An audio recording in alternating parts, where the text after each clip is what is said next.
네, 안녕하세요. 푸돈싸입니다. 프리미어리그 30라운드 토트넘과 웨스트햄의 경기. 벌써 30라운드. 이번 시즌도 이제 얼마 남지 않은 상황. 손흥민 선수가 멀티골을 기록하면서 토트넘이 연승에 성공했습니다. 경기 분석 바로 가시죠. 레고.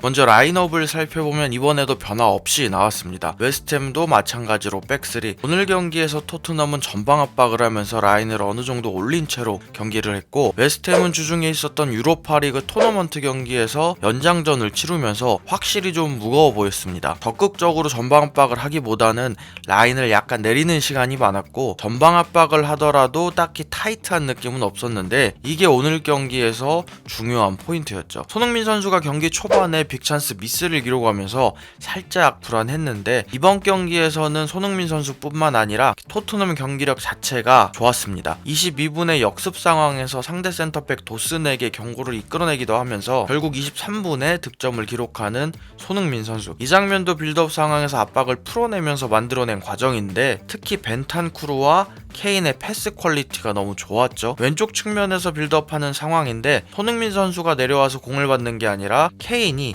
하프라인 근처로 내려오고 벤탄쿠르가 여기서 아주 좋은 전진 패스를 넣어줍니다. 그리고 케인은 손흥민 선수를 확인하자마자 바로 스루 패스. 손흥민 선수는 1대1 상황에서 순간적으로 주마를 따돌리면서 마무리. 손흥민 선수가 아닌 케인이 내려가서 공을 받아서 뿌려주고 그 사이 침투하는 손흥민 선수의 이 역할 분배가 참 좋았습니다. 그리고 득점 이후 손흥민 선수의 셀레브레이션 과정에서 두 가지 정도 특이점이 있었는데, 첫 번째는 또다시 조용하라는 제스처를 취했고, 두 번째는 어딘가를 가리키면서 하트를 보내더라고요. 득점 이후 손흥민 선수는 측면에서 과감하게 1대1 돌파 이후 크로스를 하는 자신감 있는 모습을 보여주기도 했는데, 아쉽게도 34분에 코너킥 상황에서 벤라마를 놓치면서 실점의 주요 원인이 됐습니다. 그리고 후반 51분에는 역습 과정에서 페널티 박스 앞까지 공을 몰고 간 이후 케인에게 밀어주는데 케인의 슛이 아쉽게도 막히면서 코너킥으로 이어집니다.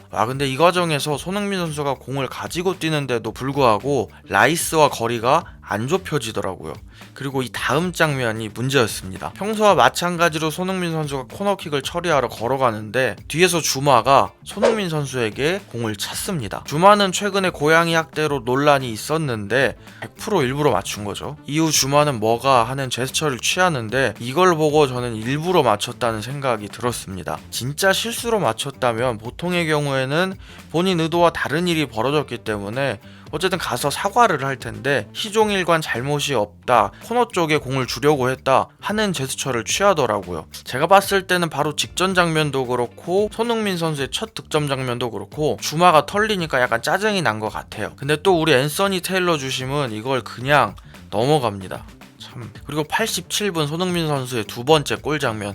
참고로 이 골은 원인과 결과가 매우 명확했죠. 요리스가 롱킥을 통해 전방으로 한 번에 공을 넘기는데, 참고로 이렇게 골키퍼가 공을 캐치한 이후 차거나 던지는 행위를 피드라고 합니다. 약간 푸돈싸의 알아둬도 딱히 쓸모없는 축구 용어 시간이었고요. 이 롱볼을 케인이 따내는데 이 과정에서 두 가지 유효한 장면이 발생합니다. 첫 번째는 케인의 공중볼 경합 과정. 개인적으로 이 부분이 가장 유효했다고 보는데, 케인의 공중볼 경합 과정을 보면 주마와 도슨이 동시에 케인에게 붙습니다.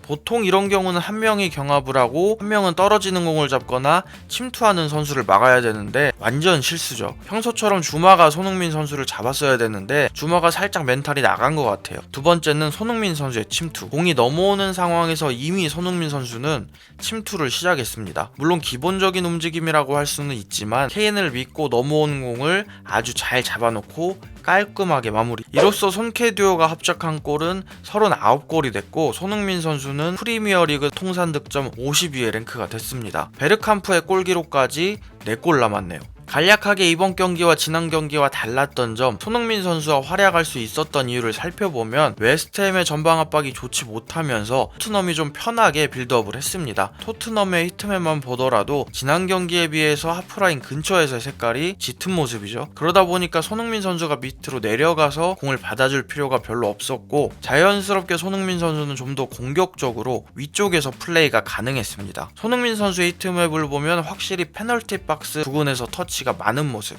이렇게 공격적으로 할 수만 있다면 결과를 만들 수 있는 선수라는 걸 다시 한번 증명했습니다. 손흥민 선수는 92분에 교체 아웃이 됐는데 콘테 표정이 너무 좋죠. 이렇게 토트넘은 3대1로 웨스트햄을 이기면서 맨유를 제치고 리그 5위가 됐습니다. 오랜만에 맨 오브 더 매치에 뽑힌 손흥민 선수는 인터뷰에서 내가 100번 넘게 이야기했지만 케인과 같이 뛰는 건 놀라운 일이다 라고 했고, 콘테 감독은 인터뷰에서 손흥민은 좋은 선수이자 좋은 사람이다. 경기력이나 결과가 좋지 않으면 고통스러워하고 하지만 언제나 팀을 생각한다. 어떤 선수든 시즌 중에 좋을 때도 있고 나쁠 때도 있는데 좋은 선수들은 이 나쁜 상황에서 관리를 잘한다 라고 하면서 손흥민 선수를 칭찬했습니다. 토트넘의 다음 경기는 4월 4일 12시 반 뉴캐슬과의 경기이고, 손흥민 선수는 이제 한국으로 와서 월드컵 최종 예선 이란과의 경기를 치룰 예정입니다. 부족한 영상 봐주셔서 감사합니다.